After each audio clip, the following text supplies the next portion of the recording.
레위기 6장 8절부터 23절까지 읽겠습니다.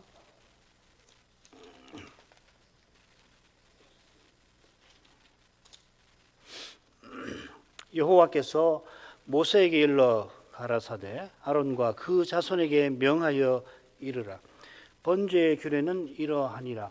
번제물은 단 윗 석쇠 위에 아침까지 두고 단의 불로 그 위에서 꺼지지 않게 할 것이요. 제사장은 세마포 긴 옷을 입고 세마포 고위로 하체를 가리우고 단 위에서 탄 번제 재를 가져다가 단 곁에 두고 그 옷을 벗고 다른 옷을 입고 그 재를 진 바깥 정결한 곳으로 가져갈 것이요. 단 위에 불은 항상 피워 꺼지지 않게 할지니 제사장은 아침마다 나무를 그 위에 태우고 번제물을 그 위에 버려놓고 화목제의 기름을 그 위에 살을 찌며 불은 끊이지 않고 단 위에 피워 꺼지지 않게 할지니라.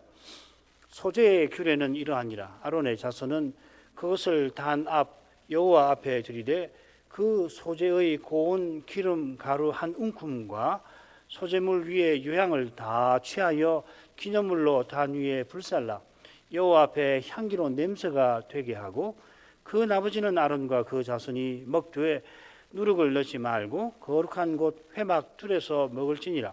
그것에 누룩을 넣어 굽지 말라. 이는 나의 화제 중에서 내가 그들에게 주어 그 소득이 되게 하는 것이라.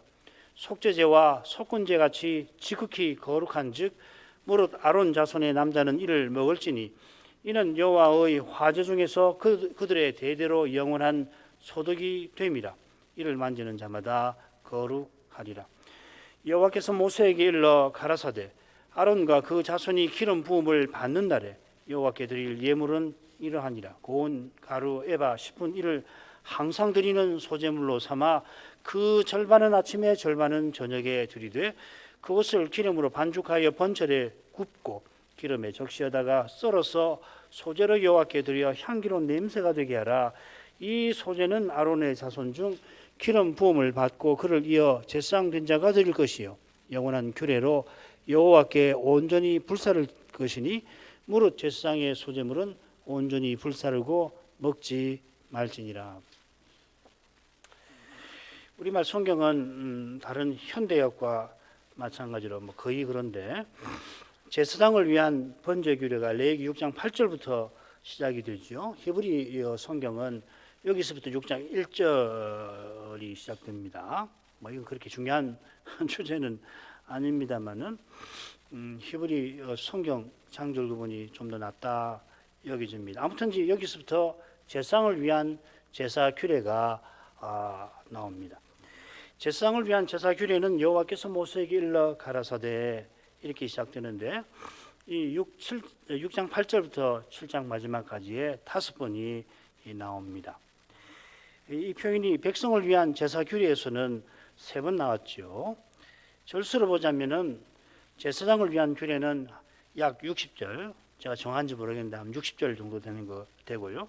백성을 위한 규례는 2배에 가까운 110절인데 여호와께서 모세에게 일러 가라사대에는 제사장을 위한 규례 오히려 많이 나옵니다. 이 규례가 그만큼 중요하다 하는 뜻일 겁니다. 이 표현이 5번 나오는데 다루는 제사 규례도 역시 5입니다. 번제 규례, 소제 규례, 속죄제 규례, 속건제 규례, 그리고 화목제 규례. 자, 그런데 5가지 규례가 이 표현으로 다 시작되는 건 아니에요. 두 번째로 이 표현이 나오는 곳은 어디냐면 소제 규례의 처음에 나오는 것이 아니라 이 가운데쯤 나옵니다. 오늘 거기까지 살핀데인데 소제 중에 아론과 그 자손이 기름 부음 받는 날 임직식 날에 드리는 소제 규정 앞에다 여호와께서 모세에게 일러 가라사대가 나옵니다.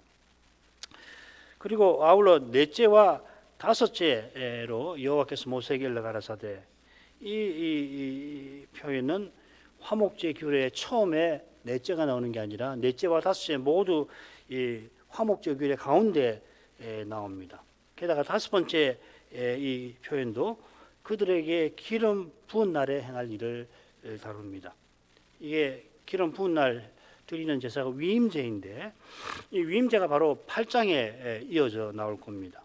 이 위임제가 제사장을 위한 제사 규례에서 중요하게 다뤄진다는 걸 알 수가 있죠, 그죠? 그래서 거기 맺은 말에 보면은 이 5 제사 사이에 화목제 앞에 위임제와 화목제 이렇게 6가지가 나옵니다. 그러니까 이 위임제는 화목제가 붙어서 생각을 해야 합니다. 여호와께서 모세에게 일러 가라사대에 비추어서 이 제사장을 위한 제사 규례를 살피는 것이 사실은 좋을 것 같아요. 아마 그렇게 살피게 될 것이지만 우리에게 익숙한 것은 5대 제사니까 5대 제사 차례대로 물론 이제 백성을 위한 규례에서는 화목제가 3번째 나오는데 이번에는 5번째로 나오니까 그 순서대로 그렇게 조금 살피도록 하십시다. 자, 그러면은 번제 규례로 가보겠습니다. 읽겠습니다. 여호와께서 모세에게 일러 가라사대 아론과 그 자손에게 명하여 이르라. 번제 규례는 이러하니라. 번제물은 단 윗 석쇠 위에 아침까지 두고 단의 불로 그 위에서 꺼지지 않게 할 것이요. 제사장은 세마포 긴 옷을 입고 세마포 고위로 하체를 가리우고 단 위에서 탄 번제의 재를 가져다가 단 곁에 두고 그 옷을 벗고 다른 옷을 입고 그 재를 짐 바깥 정결한 곳으로 가져갈 것이요.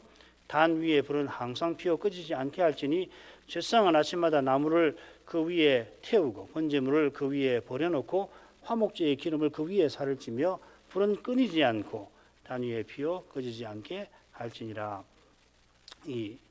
빨리 읽었는데 이 제사장을 위한 번제 규례의 핵심 내용이 이 불은 꺼지지 않고 여기에 요약되어 있습니다. 이 표현을 끊이지 않을 불 혹은 영원한 불 혹은 지속할 불 뭐 여러 가지로 번역이 가능한데 그렇게 새길 수 있습니다. 백성을 위한 번제 규례는 제사 드리는 제물과 그 절차를 주로 다뤘죠, 그죠? 그 절차가 3번, 적어도 3번, 비둘기까지 4번이나 나왔는데 제사장을 위한 번제 규례는 번제단의 영원한 불에 관해서 집중해서 다룹니다.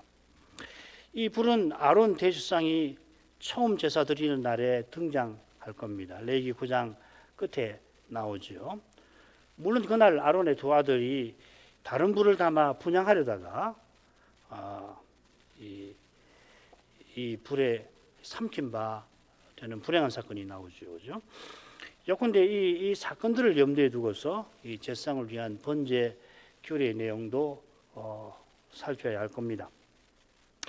여호와께서 모세에게 이르신 말씀은 아론과 그 자손에게 명하신 바입니다. 백성을 위한 번제는 백성이 드릴 번제의 절차를 설명했는데 절차 중에서 백성이 직접 참여하는 과정도 있고 제물 가져오는 거, 안수하는 거, 또 심지어 제물을 죽이는 과정까지가 그 과정인데 제사장과 레인이 만든 다른 절차도 백성이 반드시 알아야 합니다. 그래서 여호와께서 내 소유로 특별한 소유로 삼으신 뜻을 이 번제를 통해서 깨닫게 될 겁니다. 반면에 제사장을 위한 번제 규례는 제사장이 맡는 이 중요한 일을 설명하고 있습니다. 그 일은 말씀드린 대로 이 번제단 위에 불에 관한 건데요.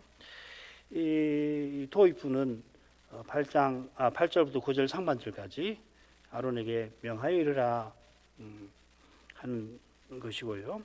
그 다음 9절 하반절에 보면 번제물을 아침까지 두어 단의 불이 꺼지지 않게 하라. 그리고 10절 11절은 이 제사장이 번제단의 그 죄를 처리하는 절차가 나와 있습니다. 그리고 12절 13절은 역시 번제단 불을 항상 피워 끄지지 말게 하라 하는 겁니다.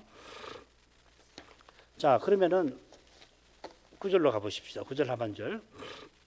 먼저 번제물은 단 윗 석쇠 위에 아침까지 두라 명하십니다. 아침까지 두라. 밤을 지나서 이 밤이라는 번역은 빠져 있습니다. 온 밤을 지나 아침까지 두어라 이렇게 되어 있는데요. 이건 저녁 번제를 가리키는 거죠. 잘 아시는 대로 성막에서 제사장은 날마다 아침과 저녁으로 번제를 드립니다. 상번제입니다. 첫 햇살이 비칠 때 이 파수꾼이 뭐라고 하냐면 바르카이 아침이 밝았다 소리를 치면은 그때 이제 아침 상번제를 드립니다. 그처럼 저녁 햇살이 사라지기 전에 저녁 상번제를 드립니다. 밤을 지나 아침까지 두는 것이니까 당연히 이 저녁 상 번제일 겁니다. 뭐 다른 뭐 화목제도 들을 수도 있고 그런데 가장 오랫동안 타는 것은 당연히 상번제겠죠. 상번제 전체를 드리니까. 상번제는 1년 된 흠없는 양을 드리는데 아침 번제로 하나, 저녁 번제로 하나를 드립니다. 상번제로 순양만 드리는 게 아니라 소제 또 전제를 드리는데 소제는 고운 가루에바 10분의 1을 각각 드립니다. 순양을 드릴 때마다 이걸 꼭 좀 기억해 놓으십시오. 오늘은 마지막 이 소제 규정을 공부할 때 이거 말씀드릴 겁니다. 물론 전제도 드리죠. 4분의 1 흰을 드립니다. 아침까지 두라 하는 명령은 결국 무슨 말이냐면 단의 불이 그 위에서 꺼지지 않게 하라 하는 겁니다. 이 번제 단 화력에 따라서 가죽을 제외한 순양 그리고 소재물이 연기로 바뀌는 시간이 정해질 것 같은데 참고로 이 번제단은 길이와 너비가 5규빗입니다. 그러면 대략 2.5m라고 생각하시면 됩니다. 이 한 규빗을 45에서 50cm로 잡으니까 높이는 3규빗입니다. 그러면 1.5m 가량 되겠죠. 단 위에 나무를 올리고 그 나무 위에 재물을 두어 연기로 바뀌게 합니다. 제상이 이 단 위에 올라가서 봉사할 수 있도록 이 층계나 경사지를 냅니다. 에스겔서의 규정을 생각하면 이 동쪽에, 그러니까 동쪽이란 말은 문이 동쪽 아니에요, 그죠? 이 성막 문을 들어가면 그쪽으로 이제 이 경사지나 계단을 만들어 가지고 그쪽으로 올라가도록 되어 있습니다. 이 번제단이 가운데 있고 문이 뒤쪽이라면은 여기 이쪽으로 이렇게 경사지를 이렇게 쭉 만든다는 거죠. 여러분 그 인터넷에 제가 어제 가면 조회 보니까 그 경사지를 마음대로 그려놨는데 에스겔서를 참고하면 동쪽에 문 앞쪽으로 이렇게 경사지가 나와 있다. 그렇게 보시는 게 맞을 것 같아요. 그것이 왜냐하면 하나님을 향하는 것이는 거죠. 그러니까 동편에서 서편으로 올라가게 되는 거죠. 아무튼 이 저녁 번제를 단 위에 올리고 아침까지 불이 꺼지지 않도록 제사장은 살펴야 합니다. 아침 번제 드릴 시간이 되기 전에 제사장이 해야 할 일이 있는데 세마포 긴 옷을 입고 뭐 늘 그러기지만은 이 세마포 고기를 속옷이죠. 속옷을 바지를 입고서 하체를 가리운 상태에서 단 위에 그 재를 제거하는 일을 처리하는 일을 해야 합니다. 세마포 속옷을 입어서 하체를 가리라 하는 것은 단 위에 하체가 드러나지 말라는 규정, 이 출애굽기 20장 26절 규정에 따른 겁니다. 자, 그런데 이 출애굽기 20장에 하체를 드러낸다는 표현이 이 레위기 18장에 나와요. 건진 상간을 가리키는데 그 중에 이 몰래 우상 숭배도 있죠. 그래서 단 위에 하체를 드러낸다 하는 것은 우상 숭배와 맞먹는 그런 가정한 일임을 암시합니다. 자, 그런데 이 레위기 6장 10절에서 이 하체라는 말은 출애굽기와 레위기 18장의 그 하체와 다른 말입니다. 육이라는 말, 바사르라는 말, 육이라고 하는 말입니다. 이 육이 드러나는 것이 부정이라고 말씀을 드렸죠, 그죠? 부정한 상태로 거룩한 곳에 오르지 말라 하는 겁니다. 여호와의 거룩하심을 침해하지 말라 하는 뜻입니다. 제사장이 단 위에 가서 이 경사지로 올라가지고 혹은 청계로 올라가가지고 먼저 탄 번제의 이 재를 단 곁에 둡니다. 레위기 1장 16절을 참조하면 동편 쪽에 동서남북이잖아요. 사면이 있는데 동편면으로 재를 옮깁니다. 그래야 그걸 가지고 나가기 쉽지 않겠습니까? 이 표현을 번역하면 그런데 그 불이 번제를 삼킨 그 재라고 되어 있습니다. 이 불이 번제당 위에 꺼지지 않는 불인데 처음에 영광 구름에서 나왔다고 말씀을 드렸죠. 바로 이어서 영광 구름에서 다시 불이 나와서 삼켰는데 그때는 아론의 두 아들을 삼켰습니다. 아론이 드린 제물을 삼킨 것하고 아론의 두 아들을 삼킨 것이 그 의미에서는 서로 상반될 겁니다. 이 삼킨다고 새긴 말이 흔히 먹는다 하는 말입니다. 이런 뜻이 이 상반된 의미를 가진 두 경우를 어떻게 아우를 수 있는지 여전히 잘 모르겠어요. 생각을 많이 했는데 아직도 제가 마음의 결론을 내리지 못했습니다. 우선 이 불이 영광 구름에서 나온 것은 하나님의 거룩한 임재를 가리킬 겁니다. 하나님께서 그리스도 안에서 거룩한 사랑을 드러내시지만은 그리스도를 떠나서는 거룩한 이 의미를 드러내시는 것을 가리키는 것 같습니다. 단 위에서 죄를 바깥으로 가져가려면은 제사장의 세마포 긴 옷을 벗고 다른 옷, 평상복을 입어야 합니다. 제사장 옷을 입고 성막 바깥에 나가면 안 됩니다. 에스겔서 44장 읽어볼 필요가 있겠습니다. 그들이 바깥들 백성에게로 나갈 때는 수종드는 옷을 벗어 거룩한 방에 두고 다른 옷을 입을지니 이는 그 옷으로 백성을 거룩해 할까 함이니라. 염려한다 이 말이죠. 제사장 옷을 입고 나갔다가 백성이 그 옷을 만지게 되면 그가 거룩하게 됩니다. 고의로 만지면은 바로 죽여서 하나님께 드려버려야 하죠. 그런데 모르고서 접촉을 하면은 그때 속건제를 들어서 속된 상태로 회복을 시켜주시는 거죠. 그죠? 죄는 진 바깥 정결한 곳으로 가정합니다. 죄도 영광불을 통과하고 남은 것이긴 합니다만은 저주를 상징하는 먼지와 같은 것이라 그러는지 검은 노철과 달리 성소에 쓰지 않고 진 바깥에 버리라 하십니다. 버리는데 진 바깥 부정한 곳이 아니라 정한 곳에 버립니다. 그런데 그곳에 죄가 또 하나 있죠. 암송아지의 죄입니다. 그 죄를 보관하게 되어 있습니다.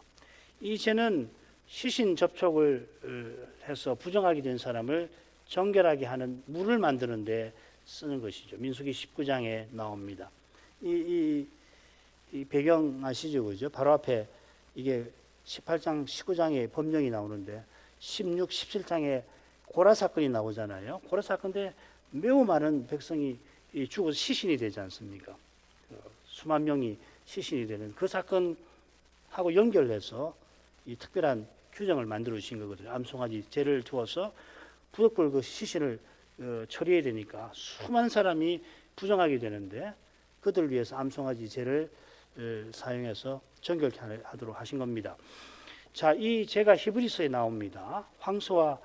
염소와 항소의 피와 더불어서 구약 백성을 정결케 하여 제사에 나아가게 하는 것이다. 히브리서에 나옵니다. 말씀드린 대로 이 암송아지의 죄는 고라의 반역 때 이스라엘이 이 하나님의 진노를 보고도 반역해서 하나님의 진노로 많은 사람이 죽은 사건과 붙어 있습니다. 언약 백성을 상징하는 암송아지, 수송아지 아닙니다. 암송아지에게 해름 심판을 내리시고 불로 전소해 버리시고 그 죄로 만든 물을 통해서 시신 접촉으로 부정한 많은 백성을 정결케 해 주셨습니다. 그런데 번제단에서 제사 드린 제물의 죄는 거기에 쓰지 않습니다. 왜 그러냐면 그 제물의 피로 백성을 정결케 하고 향기로운 냄새로 그 백성을 성결케 하니까 그런 것입니다. 그래서 이 죄는 부정한 곳이 아니라 정결한 곳에 버리게 하신 것 같습니다. 자, 그 다음으로 가죠. 다시 이 번제단 위에 불을 항상 피우라는 명령이 나오는데 이번에는 아침마다 제사장이 번제단 위에 나무를 태우라 하신 겁니다. 앞서는 9절 하반절은 저녁 상번제와 관련된 것이라면 이번에는 아침 상번제와 관련된 것이겠죠. 아침 번제를 드리기 전에 나무를 먼저 번제단 위에 태워서 번제단 불이 꺼지지 않게 하라 하시는 겁니다. 번제단 위에 나무를 태운 다음에 그 나무 위에 번제물을 버려 놓습니다. 이것이 이제 성별의 절차이지요. 이 번제의 경우는 가죽을 제외하고 짐승의 전부를 라피 규정에 따르면 10조각으로 쪼개가지고서 부정한 것은 물로 씻어가지고 올립니다. 성별의 절차에 이어서 화목의 절차가 진행이 됩니다. 그 절차를 가리키는 것이 바로 나오는데 연기로 바꾸다는 말입니다. 우리말에는 대개 살을 찌니 사른다라고 번역했지만 그게 대부분은 연기로 바꾼다는 뜻이라는 걸 꼭 기억하시길 바랍니다. 이게 핵심입니다. 그런데 화목제의 기름을 그 위에서 연기로 바꾸라 합니다. 화목제의 기름을 언급을 하셨는데 두 가지로 해석이 가능할 것 같아요. 첫째로는 번제에서 성별한 부분들을 연기로 바꾸는 것은 화목제에서 기름을 드리는 것과 같아 하는 뜻일 겁니다. 번제는 성별의 절차를, 그리고 화목제는 화목의 절차를 자세하게 갖고 있습니다. 화목의 절차에서 가장 중요한 것이 연기로 바꾸는 겁니다. 기름이 많은 연기로 바뀌고 그 연기가 영광 구름 속으로 올라가는 데서 제사 드린 사람이 하나님과 화목하는 뜻이 잘 드러납니다. 자, 둘째로는 화목제의 기름을 번제물을 드린 다음에 연기로 바꾸라 하는 것으로 본다면 이는 언약을 새롭게 한다는 뜻일 겁니다. 왜 그러냐면 언약을 세우거나 언약을 새롭게 할 때에 번제와 화목제를 드려서 그렇습니다. 13절 다시 이 번제단의 불을 계속 피우라고 합니다. 그런데 여기 불은 끄지 않고 이렇게 새긴 표현은 영속할 불 혹은 영원한 불 혹은 이 지속할 불로 번역할 수가 있습니다. 그렇게 번역한 것이 뭐냐면 상번제라는 말입니다. 이 올라트 타미드라는 말인데 올라트라는 말은 이 번제라는 말이고 이 상에 항상 상자를 새긴 게 타미드입니다. 그래서 이 타미드 올라트가 아니라 올라트 타미드 뒤에 붙는 말입니다. 그래서 날마다 오전과 오후에 항상 드리는 번제라는 뜻으로 새겼고 이 다행인데 우리나라 사전에 이 상번제는 올라가 있습니다. 사실 다행이라고 생각하는데 그런데 불행히도 이 타미드가 나오는 이 다른 용어들은 번역이 정착이 되지 않아서 그걸 좀 설명을 드리려고 합니다. 끊이지 않을 불도 이 타미드가 쓰였습니다. 그래서 끊이지 않을 불, 애쉬 타미드, 번제단 위에 불이고요.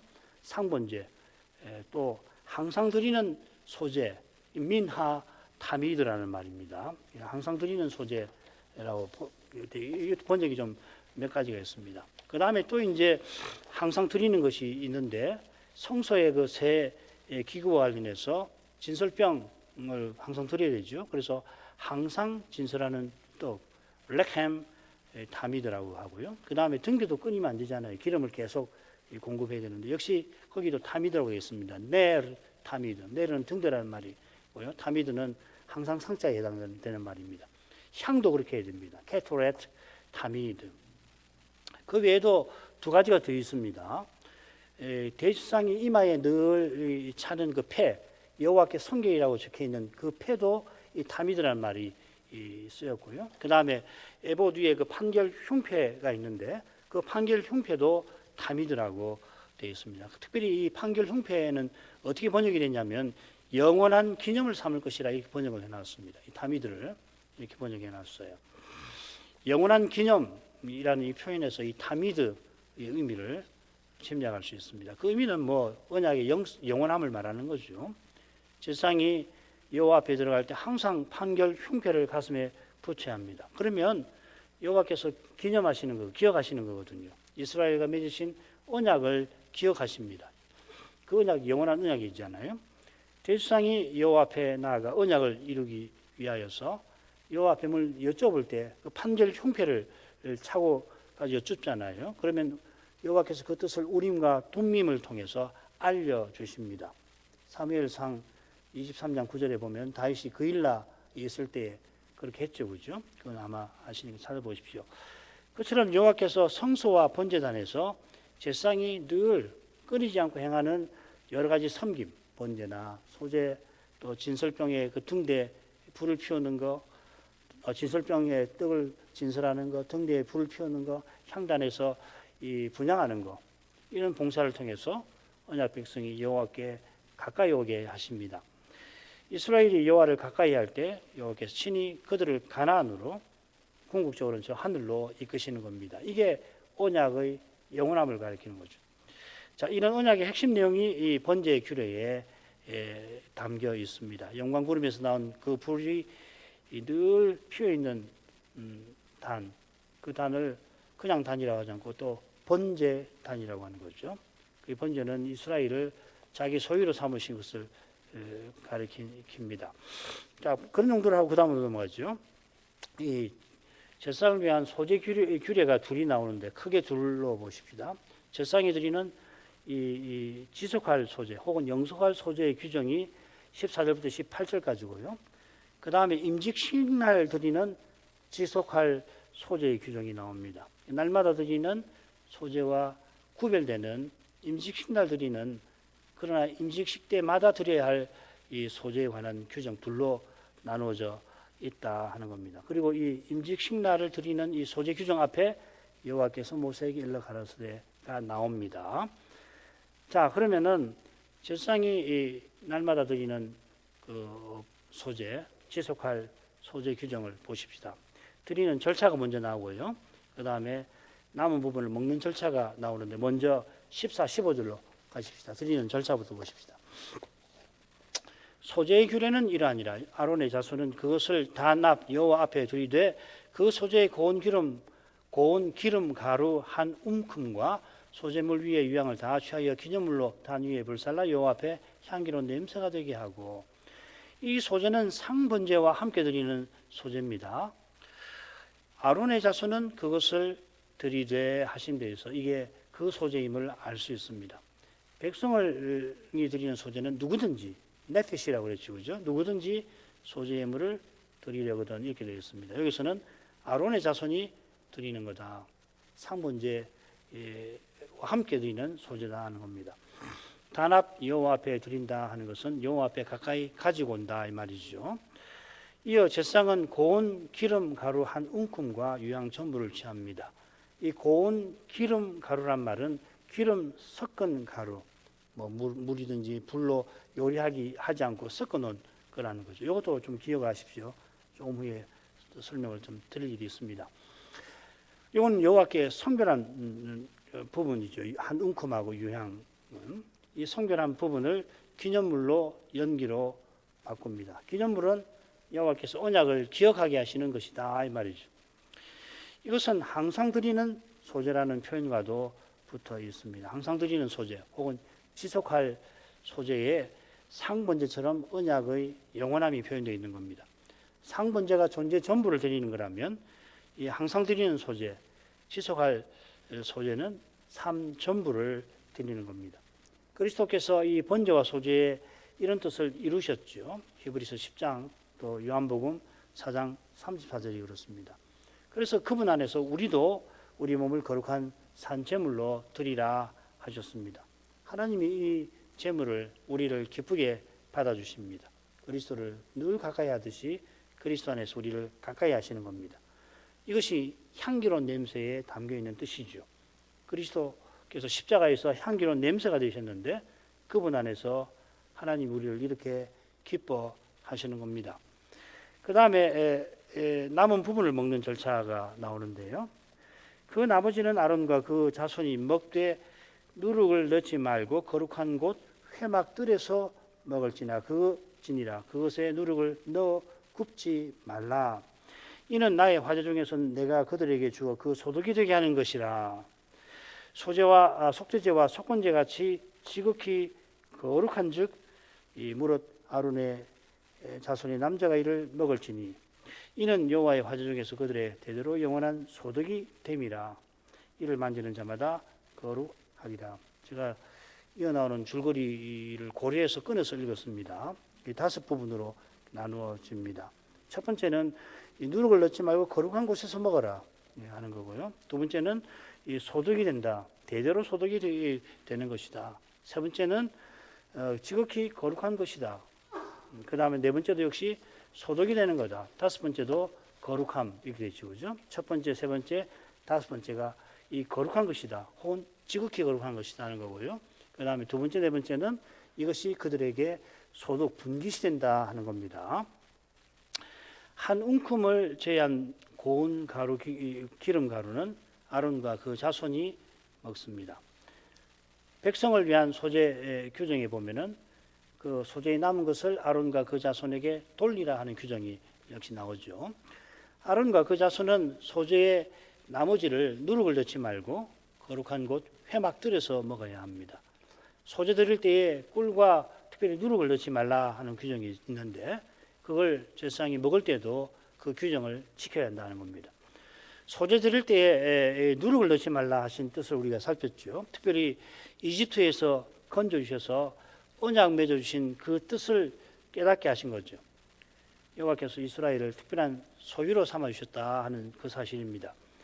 이는 특별히 아론과 그 자손을 제사장 삼으신 데서 잘 드러나고 있습니다.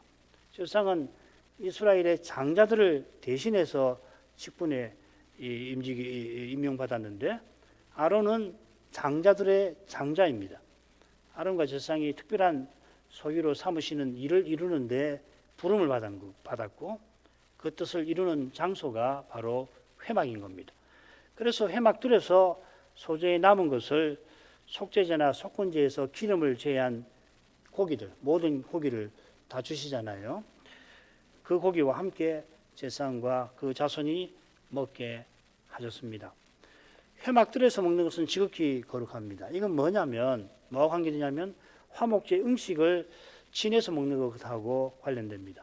화목제 음식도 성물이죠. 거룩한 것인데 이 정결한 진중에서 먹으니까 그냥 거룩한 것이고요. 거제로 드리는 11조를 가지고서 제사장이 음식을 만들어 먹으면 역시 거룩한 거죠. 그래서 그 외부인이 그걸 먹으면 모르고 먹으면은 속건제 드려야 되지 않습니까? 그런데 성막들에서 먹는 것은 지극히 거룩하다 하시는 겁니다. 자, 이것은 이를 만지는 자마다 거룩하리라 하는 규정과도 연결됩니다. 제사장은 거룩한 사람이라 소재에 남은 것, 거룩한 것을 만지더라도 여호와의 거룩하심을 침해하지 않습니다. 오히려 제사장은 지극히 거룩한 것을 먹음으로써 그 직무를 더욱 받들 수가 있게 하신 겁니다. 여호와께서 돌려주신 뜻을 깨닫게 하실 때에 그 뜻이 뭐냐면 오신 메시아를 바라보라는 거 아닙니까? 그게 응식의 의미이거든요. 영원한 대제사장을 바라보면서 자신이 맡은 이 직무를 감당할 능력을 얻는 겁니다. 레위기 10장 17절이 도움이 될 겁니다. 이 속죄제 희생은 너희로 회중의 죄를 담당하여 그들을 위하여 여호와 앞에 속하게 하려고 너에게 주신 것이다. 속죄제 그 기름을 제외하고 나머지 고기는 제사장에게 주어 먹으라고 하셨는데 왜 그렇게 하라고 하시냐면 그 맡은 직무, 죄를 속하는 직무를 잘하게 하려고 주신 거다. 그 말이죠. 소재도 마찬가지입니다. 자, 이는 또한 여호와의 화제 중에서 그들의 대대로 영원한 소득이 됨이나 하는 말씀과도 붙어 있습니다. 여기는 이 소득이라고 되어 있는데 다른 곳에서는 응식이라고도 번역이 되어 있고 또 분깃이라고도 되어 있는데요. 17절에도 소득이 나오죠. 이 17절의 소득은 18절과 다른 낱말입니다. 17절의 낱말은 화제 중에서 주시는 몫이라고 새기는 게 좋을 겁니다. 이 다른 성경 다른 데서 보면 이 몫이거든요. 자, 우선 이 소득이나 몫은 화제 중에서 주시는 겁니다. 이 화제는 여호와께 드리는 음식 제사지요. 여호와께서 제사를 받으시고 한 움큼을 제외하고는 제사장에게 돌려 주십니다. 그거는 직접 태워서 연기를 바꾸라고 하시고 나머지는 돌려 주십니다. 여호와께서 돌려주시는 음식을 먹고서 힘을 내어 소재를 바르게 드려서 언약 백성이 오실 메시아를 본받고 사는 일에 섬기라 하시는 겁니다. 예를 들면 이 분양할 때 기도 드리는 일이 얼마나 중요합니까? 이 제사장의 기도가 정말 중요한 것이거든요. 우리가 오늘날 대제사장의 기도 덕분에 오늘도 이렇게 교회로 신자로 살아가는 거 아닙니까? 이 구약 시대 같으면 제사장이 이 번제 드리고 분양할 때에 그 일을 하는 것이거든요. 기도가 그렇게 중요한 것입니다. 네, 마지막 부분 아죠.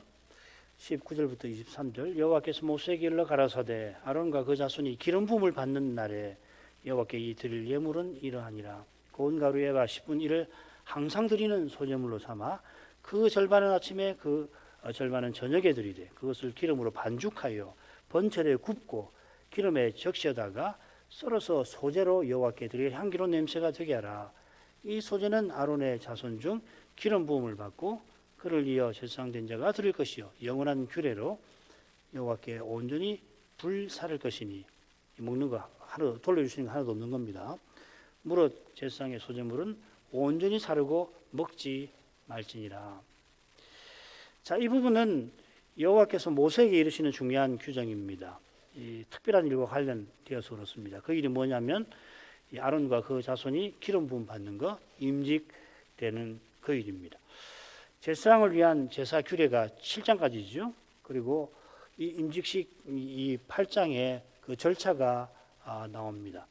자, 이걸 보면 제사장을 위한 제사 규례가 백성을 위한 규례에 이어서 별도로 나온 이 의도를 우리가 짐작할 수가 있죠, 그렇죠? 임직식과 관련된 내용들이다 하는 것이죠.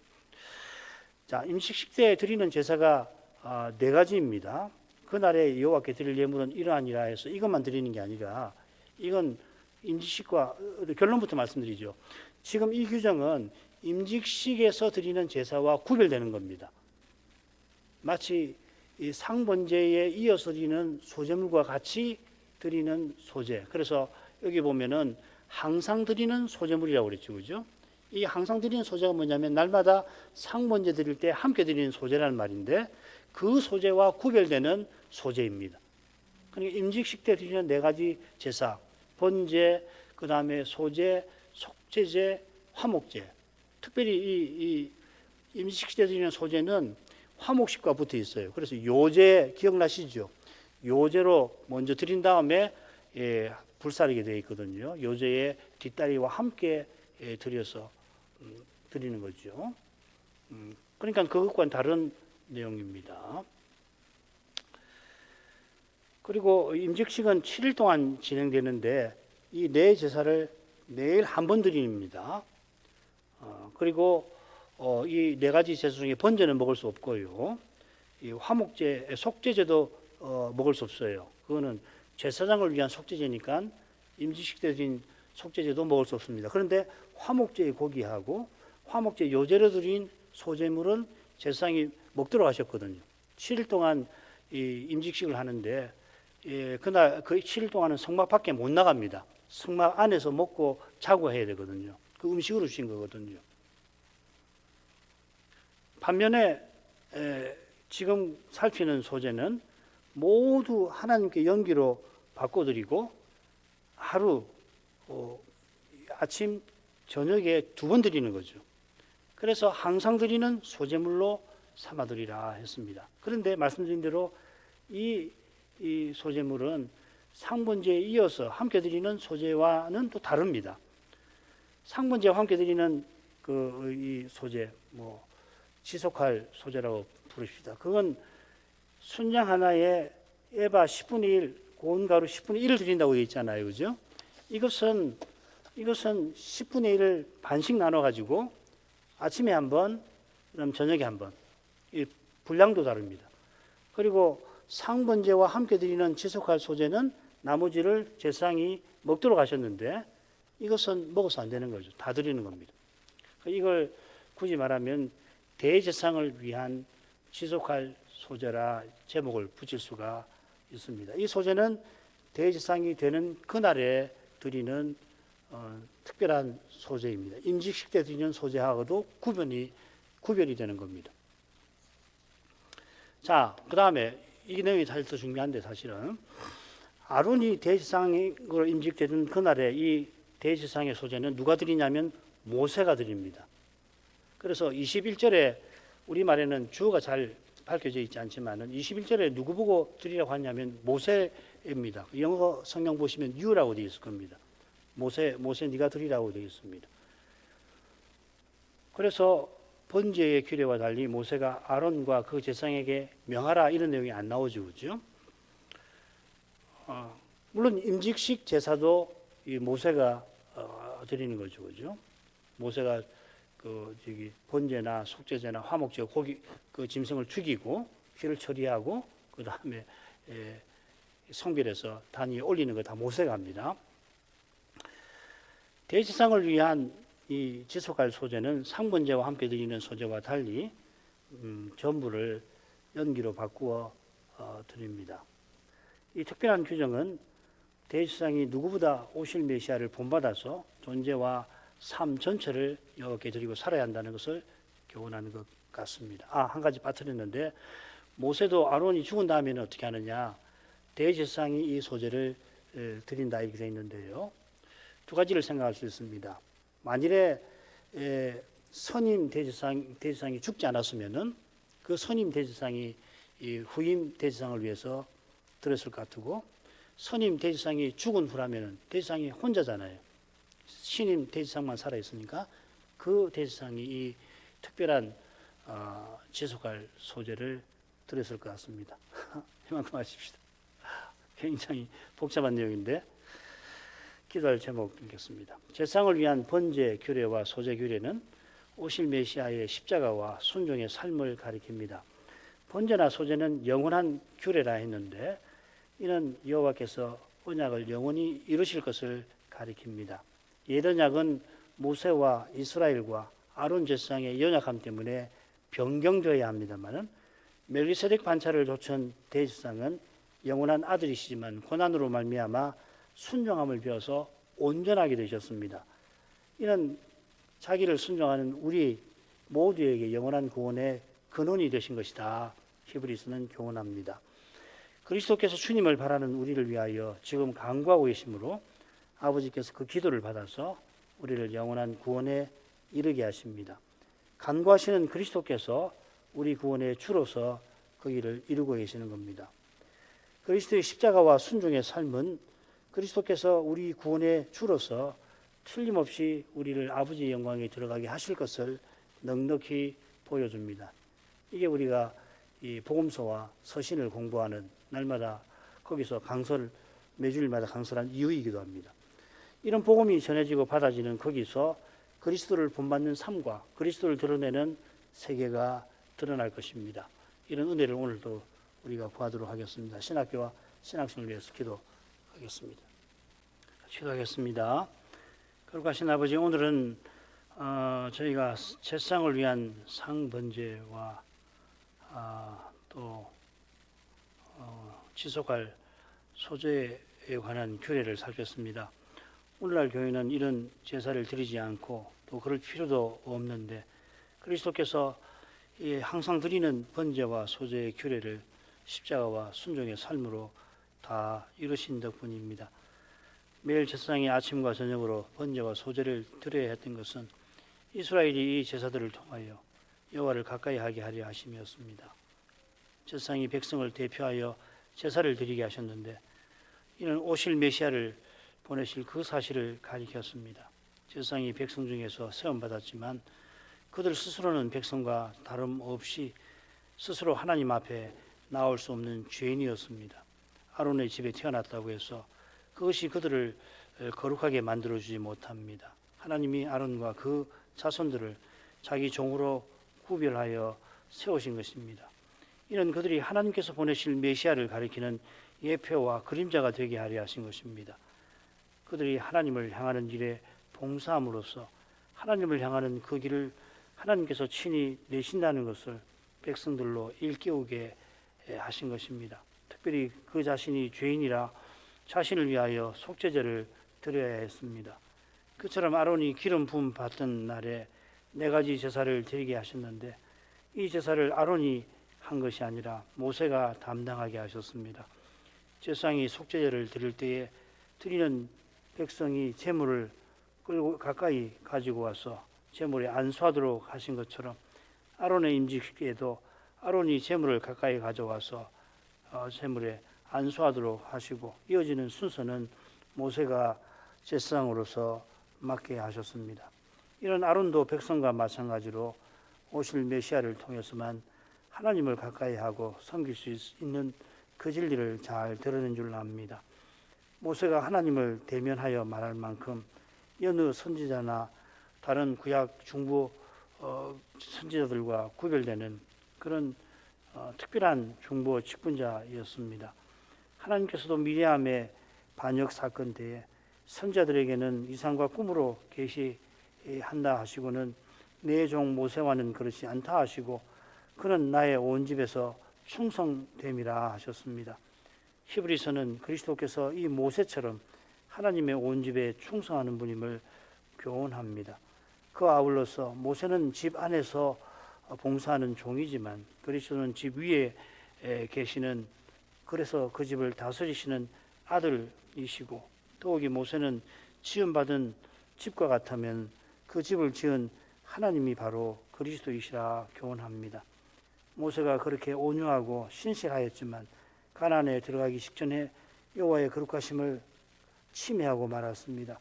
구약 시대의 가장 경건한 사람이라도 스스로는 하나님을 가까이 할 자격이 없음이 드러났습니다.